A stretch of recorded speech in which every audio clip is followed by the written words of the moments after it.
I found the key on a night I wasn't looking for trouble. I was looking for batteries.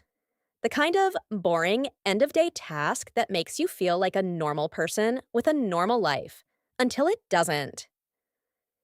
My kitchen drawer was a mess of receipts, rubber bands, takeout menus, and that one tiny screwdriver you only need when you've already lost your patience. I shoved things aside with the back of my hand, and my fingers brushed something cold and metallic that didn't belong with paper clips. A small brass key, old fashioned, with a plain round head and no label. No colorful plastic cap, no do not copy, stamp, nothing that screamed important. Just a key that looked like it had been waiting. I stood there for a full second, staring at it, confused in that slow way where your brain tries to build a reasonable explanation before it admits there isn't one. I live alone. I keep my keys on a hook by the door. I don't throw random keys into drawers. So why was there a key in my kitchen drawer? I did what any sane person does first. I tried to make it my own fault. Maybe the spare key to my mailbox. Maybe the key to the padlock I used once at a gym and then canceled. Maybe my landlord had dropped it off with paperwork and I'd absent-mindedly tossed it in there. I carried it to the little dish by my front door where my keys lived like a tidy family, and I compared it to every key I had. House key, modern, silver, with a stamped code. Car key, fob. Mailbox key, thin, stamped, smaller. Storage unit key, flat with a plastic head. None of them matched the feel of this one. This one was heavier, a little worn at the ridges, the kind of key that's been used enough to have smooth edges. The kind of key that belongs to a lock someone turns often. That's when I felt it. That tiny shift in my gut. The one that doesn't have a name but always means the same thing. Pay attention. It wasn't fear yet. It was curiosity with teeth. I moved into this townhouse 8 months ago after my divorce. Not dramatic, not explosive, just the slow, humiliating realization that a marriage can die politely while still leaving you wrecked. The townhouse was my reset. 2 bedrooms, small backyard, quiet street. It came with the kind of neighborhood charm realtors love to describe: friendly, tight-knit, safe. The neighbors waved. People had gardens. You could hear sprinklers and kids on bikes in the afternoon. It looked like peace, and at the time, peace was all I wanted. My neighbor on the right, Unit 14B, was a woman named Marisol. Late 40s, maybe, always put together, hair pinned back, the kind of person who never seemed to be in a rush, but somehow always had something to do. The first week I moved in, she brought me banana bread and asked a lot of questions in a soft voice that made them sound like kindness instead of inventory. Where did you move from? Do you live alone? Do you work from home? Do you have family nearby? I answered because I wanted to be polite and because I missed the version of myself that didn't think every question had an angle. Marisol smiled and said, "If you ever need anything, just knock." She said it like we were already friends. Over time, I noticed she paid attention to things. Not in a creepy way, more like in a neighborhood watch way. She knew when packages arrived at the wrong door. She knew which cars didn't belong. She knew when the trash truck was delayed. She knew when someone's dog got out. People liked her because she made the place feel cared for. But there were moments, small, odd moments, that made me feel like I was living near a camera lens instead of a person. Once, I came home late from a work dinner, and the next morning, Marisol said, "You were out late last night. Everything okay?" Another time, I mentioned I was going to visit my sister for the weekend, and when I returned, she said, "I saw you left Friday morning. Hope it was a good trip." I told myself she was just observant. I told myself I was being paranoid because divorce does that. Makes you question whether you're overreacting or underreacting to everything. But now there was a key in my drawer. I didn't call Marisol. Not yet. I didn't want to hand her the story. I didn't want to give her the satisfaction of watching me play detective and then shrugging, "Oh, that?" I must have dropped it. I also didn't call my landlord immediately because I could already hear the response. "No idea. Not our key. Keep it safe." I wanted to know first. I wanted to understand what kind of problem I was looking at before I invited other people into it. So I did the stupidest, most human thing. I tested it. Not on my front door, because my front door has a keypad deadbolt I installed the first week I moved in. Not on the back door, because that lock is newer, too. I tried it on the interior closet where the previous tenant had left an old padlock on a storage cage. It didn't fit. I tried it on the mailbox cluster down the street. It didn't fit. I tried it on my small shed in the backyard. No, it was the wrong shape for everything I owned. And then my eyes landed on the shared side gate between my unit and Marisol's, a narrow wooden gate that separated our tiny backyards. When I first moved in, Marisol had said, "We keep it locked sometimes, just for privacy," and I'd nodded like I understood. In reality, I never used that gate. I used my own back door. I never needed access to her yard, and she never asked for access to mine. The lock on the gate was an older brass padlock, slightly tarnished, hanging there like a habit. I walked toward it slowly, key in my palm. My heart wasn't racing yet. It was just active, like it knew something before I did. I slid the key into the padlock, and it went in smoothly, like it belonged. I turned it. The lock clicked open instantly. The sound was small, but it made my stomach drop in a clean, cold way. Because it wasn't maybe, it wasn't could be, it was correct. The key was for a lock that gave access between my property and my neighbor's. My first instinct was to lock it back and pretend I'd never touched it. Not because I wanted to ignore it, but because in that moment, my brain started spitting out every worst case scenario at once. Why would I have a key to the shared gate? Who put it in my drawer? How did it get there? What else did it open? And the most unsettling question, if I have this key, does Marisol have one too? Of course she does. It's her gate too. But that wasn't the real fear. The real fear was, who else has one? I stood there with the padlock dangling open, the gate still closed, and I realized something I didn't like admitting even to myself. Curiosity had just turned into responsibility.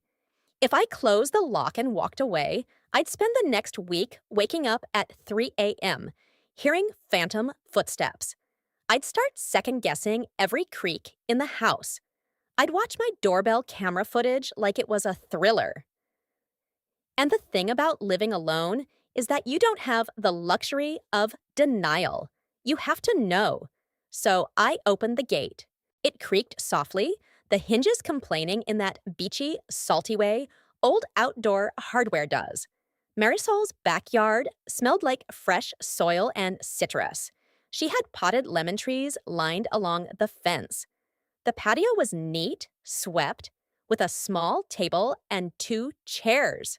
A wind chime moved gently, tinkling like a warning disguised as decoration. Nothing looked wrong. Nothing looked like a crime scene. And still, my skin prickled as if I'd stepped into a room I wasn't supposed to be in. I didn't walk far. 2 steps, 3. Enough to see the back door of her unit. Enough to confirm she wasn't sitting out there. Her curtains were drawn. Her back door was shut. Everything was quiet. Then I saw it. A tiny black device tucked under the lip of her back porch light, angled toward my side of the yard. It was small, about the size of 2 stacked matchboxes, with a lens that caught the last of the evening light. A camera. Not a big, obvious ring camera like mine. Something subtler, something meant to blend. My throat went dry. Plenty of people have cameras. It's normal. But the angle mattered. It wasn't aimed at her back door. It was aimed across the gate, toward my back door, my windows, my yard, toward me. I stepped back instinctively. Then I stopped myself because stepping back didn't change the fact that it existed. I pulled out my phone and took a photo, holding it low so it looked like I was just checking messages. Then I turned slightly and took another photo of the gate lock, the open padlock, the way the latch sat. Evidence. My hands were steadier than I expected. That steadiness scared me more than panic would have, because it meant some part of me already believed this could be real, that my neighbor might be watching me. I closed the gate carefully and clicked the padlock shut. The lock didn't even resist. It closed like it had done it 1,000 times. I walked back into my kitchen and sat down at my table with the key in front of me like it was a confession. I tried to think logically. Maybe the shared gate lock had been installed by the HOA and everyone in the row had a copy. Maybe the spare key had been left by the previous tenant and ended up in the drawer when I moved in. But I'd emptied those drawers myself. I'd cleaned them. I'd lined them with paper. I would have seen it. And even if I hadn't, why would a previous tenant leave a key to the shared gate in a random kitchen drawer? That wasn't a thing people did. My phone buzzed then, just a normal notification, but it made me jump anyway. I stared at it for a second and then did the most practical thing I could think of. I checked my own doorbell camera history, the footage from the last few days, then weeks. I scrolled back, eyes scanning for anything that looked like someone lingering by my door too long, someone carrying something small, someone who shouldn't be there. And there it was, 3 nights ago at 7:18 p.m. Marisol, in her neat cardigan, standing at my porch. She wasn't knocking. She was holding something in her hand, small and metallic. She looked down at the mat by my door. Then she bent slightly, her hand moved, and she left. No package, no note, just a quick motion, like someone placing something where it would be found later. I watched it again. My stomach twisted. She left something at my door. I hadn't noticed because I'd come home through the garage that night, not the front. The next morning, I'd been late for work. I'd stepped over the mat without looking. The key. She left the key. The realization made my skin go cold. Not because the key existed, but because it meant this was intentional. This wasn't an accident. She wanted me to have it. Or she wanted me to find it when she decided I should. I sat there staring at the footage until the pixels blurred. Then the next thought came, sharp and immediate. If she can access the shared gate, she can access my yard. If she can access my yard, she can access my back door. My back door has its own lock, but I'd never changed it after moving in because it seemed fine. It had seemed fine in the way people say seems fine, right before something becomes very not fine. I stood up so fast my chair scraped. I checked the back door, locked. I checked the windows, locked. Then I checked the sliding door track where people say to put a wooden dowel. I hadn't.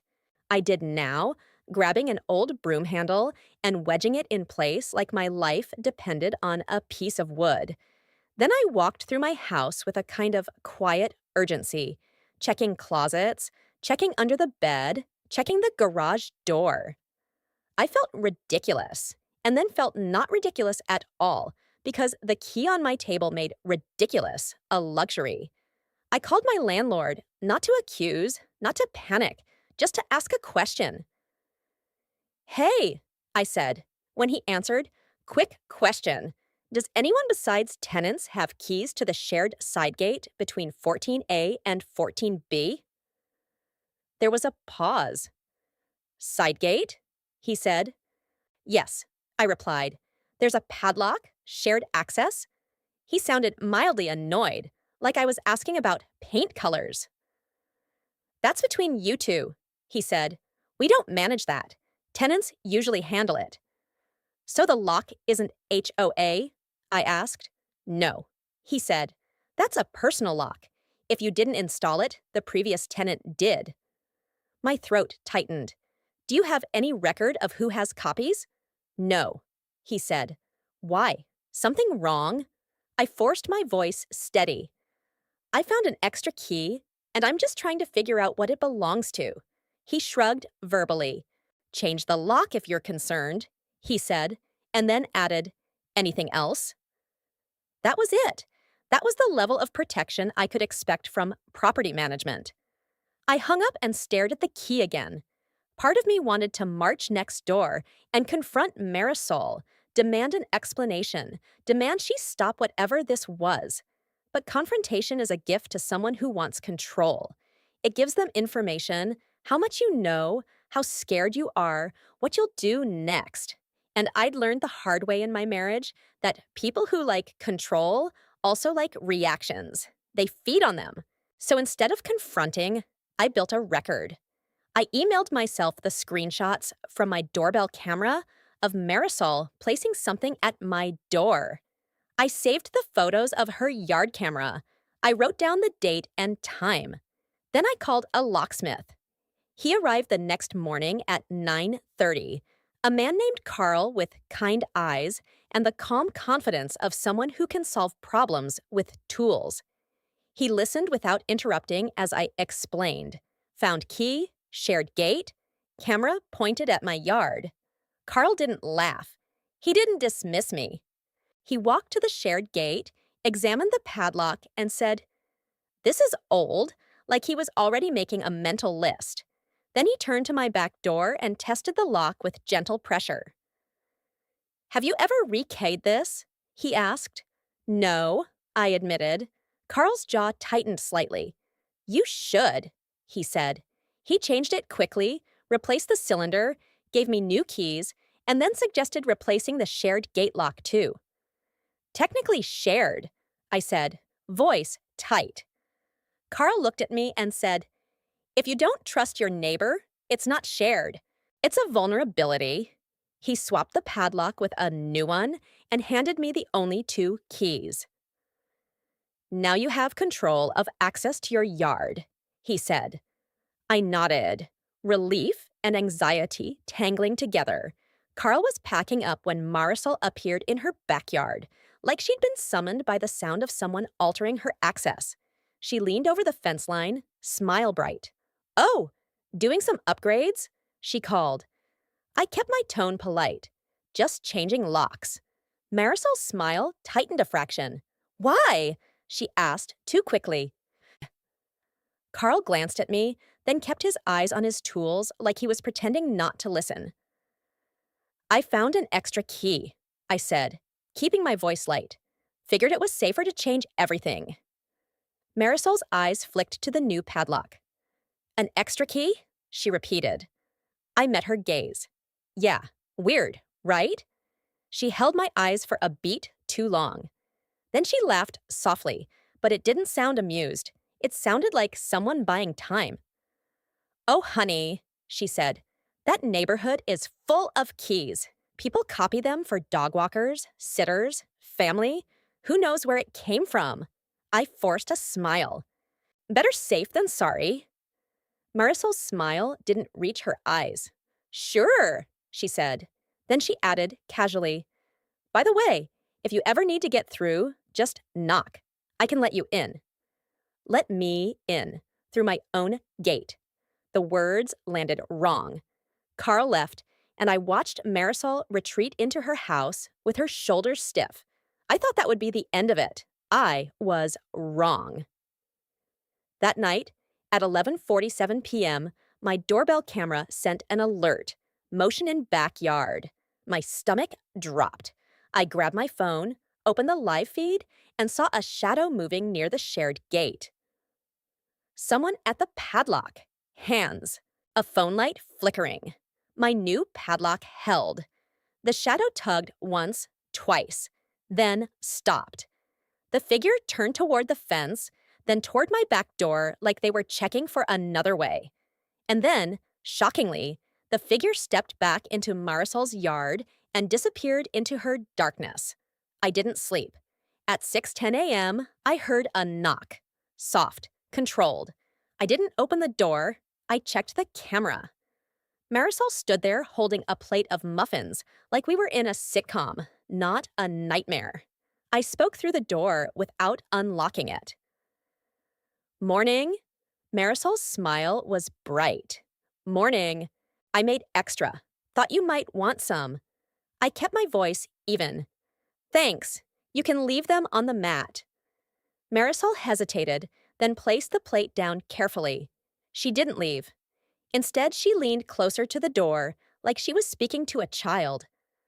I noticed you changed the gate lock, she said softly. We usually keep that shared, you know. It's for emergencies. I swallowed hard. It's my yard, I said calmly. I'm more comfortable this way. Marisol's smile stayed fixed, but her eyes sharpened. Sweetie, she said, I'm only trying to help. This neighborhood is safer when we trust each other. Trust! That word again. It didn't sound like reassurance. It sounded like a requirement. I kept my tone polite. I appreciate it. Have a good day. I stopped speaking. I didn't argue. I didn't explain. Marisol stood there for another second, then walked away. 10 minutes later, my phone buzzed with a notification from my email. Subject, HOA Community Reminder. I opened it and my stomach dropped. A complaint had been filed about unauthorized modifications to shared property access and unsafe barriers that could impede emergency response. The email wasn't from the HOA, though. It was from the property management company's general inbox, forwarded to all tenants on the row. It was public. She'd escalated. She wanted people looking. She wanted me to feel watched by more than her. I stared at the screen and felt something in me go quiet and cold, because this wasn't just about a key anymore. It was about control. Marisol wanted access, and when she lost it, she used social pressure to get it back. That's when I stopped treating this as neighbor drama and started treating it like a safety problem. I called the non-emergency police line and asked how to document suspicious activity.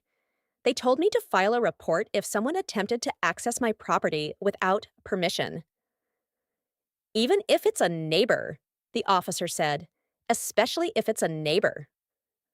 So I pulled the footage from 11:47 p.m., saved it to a drive, and drove to the station to make a report. I didn't accuse Marisol of a crime I couldn't prove fully. I stated facts.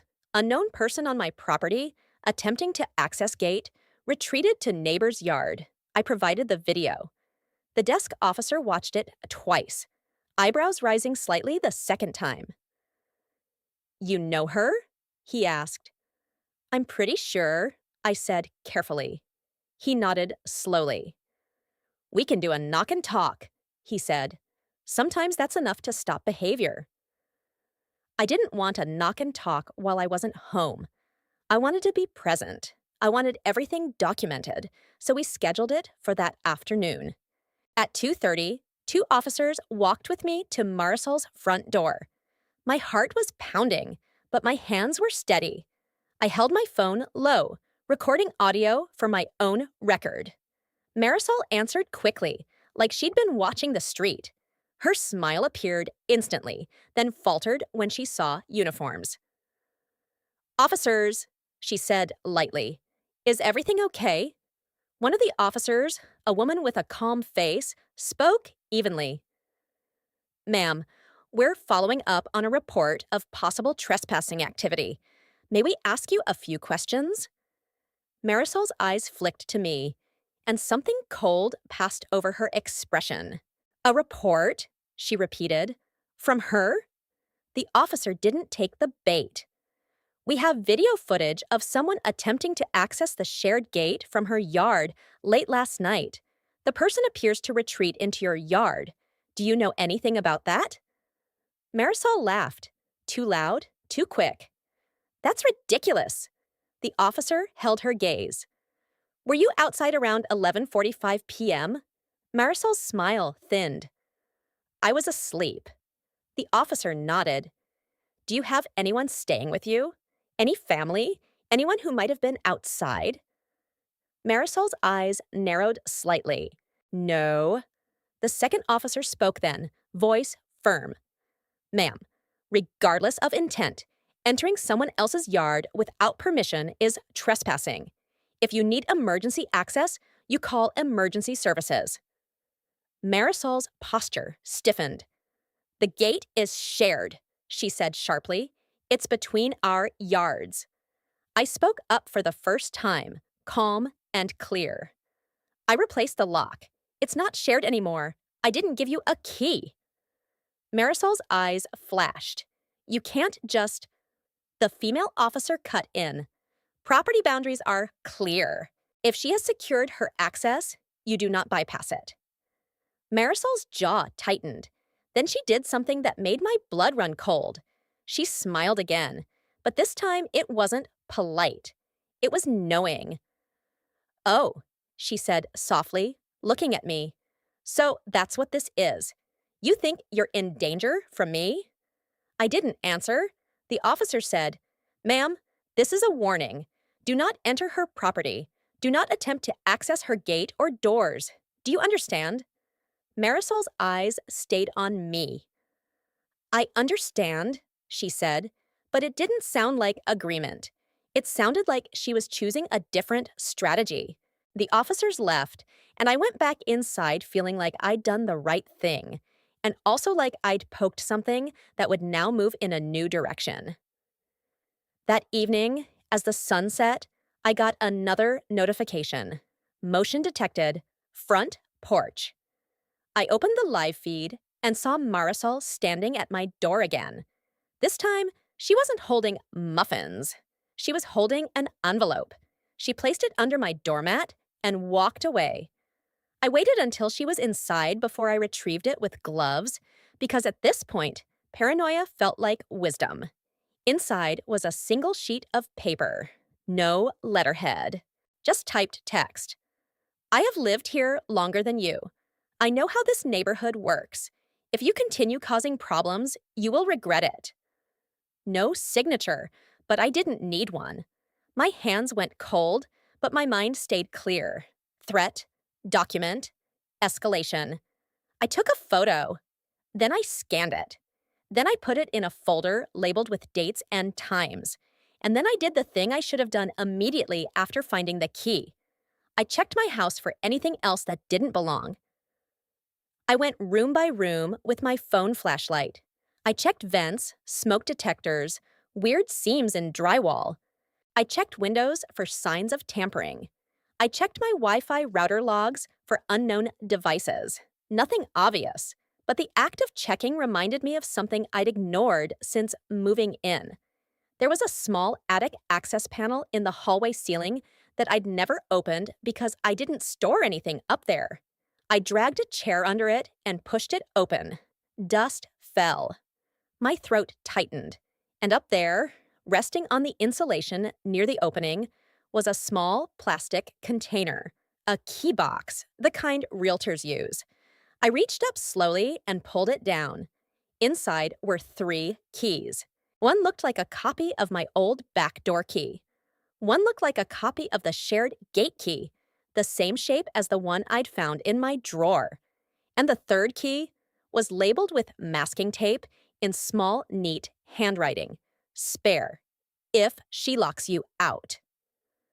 My breath stopped. She had keys to my house, not might have, not maybe. She had planned for the possibility that I'd try to secure myself, and she'd prepared to override it. My hands shook for the first time since this started. I sat on the hallway floor with the key box in my lap, staring at those words until my vision blurred. Then I did not go next door. I did not confront. I did not scream. I called the police again. This time, I didn't file a possible trespass report. I filed a report for possession of unauthorized keys and an implied threat. I showed them the attic key box, the note, the prior footage. The officer who arrived, a different one, older, calm, stared at the label and then looked at me. How long have you lived here? He asked. 8 months, I said. He nodded slowly. And you never gave this neighbor permission to have spare keys? No, I said. Never. He exhaled. Okay, he said. This is not normal. They took the key box as evidence. They photographed the attic opening. They wrote everything down. They asked if I wanted to stay elsewhere for the night. I said no, but I did call my sister to come stay with me anyway, because pride is not worth safety. My sister arrived with pepper spray in one hand and a baseball bat in the other, like she'd been waiting her whole life for a reason. We sat at my kitchen table while an officer finished paperwork, and I finally let myself ask the question that had been sitting under everything. Why would she do this? I whispered. The officer looked at me carefully. Sometimes people feel entitled to spaces that aren't theirs, he said. Sometimes they're lonely. Sometimes they're controlling. Sometimes they're worse. But whatever it is, she shouldn't have access to you. After the officer left, my sister and I watched the live camera feeds on my phone in silence, listening to the neighborhood settle into night. At 12:31 a.m., motion pinged again. Backyard. My stomach tightened. We opened the feed. Marisol was at the shared gate, holding something, bolt cutters. She crouched, positioned them on the new padlock, and squeezed. The cutters snapped shut. The padlock didn't break. She tried again, harder, still nothing. Then she stopped, turned her head slightly, and looked straight toward my back window. Even though the camera was angled, I could see her face, and she smiled, not because she'd succeeded, because she wanted me to know she was trying. My sister swore under her breath and grabbed her phone to call 911, but I held her wrist. Wait, I said, voice calm in a way that surprised me. Let it record. Marisol tried the cutters a third time. Then she set them down, reached into her pocket, and pulled out a key. She slid it into the padlock. It didn't turn. Her face changed, just a fraction. Confusion, then irritation. She tried again. Nothing. Because Carl had replaced the lock with a new one. Her key was worthless now. Marisol's smile vanished. She yanked once more, then stood abruptly and marched back toward her house, bolt cutters in hand. My sister stared at me. Oh my God, she whispered. I exhaled slowly, heart pounding. Now we call, I said. Police arrived within minutes. This time, lights on, presence visible. An officer approached Marisol's unit. Another walked my yard, photographing the padlock and the scratches from the bolt cutters. Marisol opened her door in a robe like she'd just woken up. Perfect performance. But the officer didn't play along. Ma'am, he said, we have footage of you attempting to cut your neighbor's lock and trying a key. Step outside. Marisol's smile faltered. This is ridiculous. The officer's tone stayed flat. Step outside. Marisol stepped out, and for the first time she looked angry in a way she couldn't hide. This is my gate, she snapped. I've had access for years. The officer held up a hand. Ma'am, the lock was changed. You were warned. This is attempted unlawful entry. Marisol's eyes flicked to me, standing behind my back door, visible through the window, phone in hand recording. And she did something that made my blood run cold all over again. She pointed at me and said, loud enough for the quiet street to hear, you don't belong here. Not, you don't belong in my yard. Not, you don't belong in this argument. You don't belong here. Like she'd decided my home was hers and I was the intruder. The officer's face hardened. He turned to another officer and said, we're going to need to take her in. Marisol's expression snapped from anger to disbelief. What? She said sharply. For what? The officer didn't raise his voice. for violating a trespass warning, for attempting to bypass a secured gate, and for possession of unauthorized keys if that evidence holds. Turn around. Marisol's jaw dropped, and when handcuffs clicked, the sound felt like air returning to my lungs. After she was taken, the neighborhood was quiet in a different way. Less sleepy, more watchful. Porch lights flicked on, curtains moved. People who'd waved at Marisol for years now saw her with cuffs and suddenly realized kindness and control can look identical until the moment they don't. The next morning, my landlord called, voice shaky. "What happened?" he asked. "The police. Someone said—" "I filed a report," I said calmly. "She had keys to my property. She tried to cut my lock." A pause, then quieter. "She's lived here a long time." "So?" I replied. He exhaled. We'll look into it." I didn't care what he looked into. I cared about what I could control. That day, I installed additional cameras. I changed every lock again. I asked the locksmith to check for signs of tampering on every entry point. I replaced screws on door hinges with longer security screws. I added motion lights.